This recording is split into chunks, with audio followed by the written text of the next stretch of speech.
Amigos, hoy les voy a explicar algo sobre el mundo este que se llama Randomices Jumper.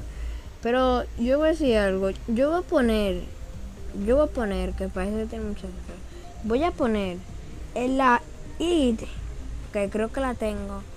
Voy a poner la id en los comentarios o en la descripción. Entonces revisen los comentarios y la descripción, que ahí van a estar la id. Entonces me despido. Yo soy Dani Juega y adiós.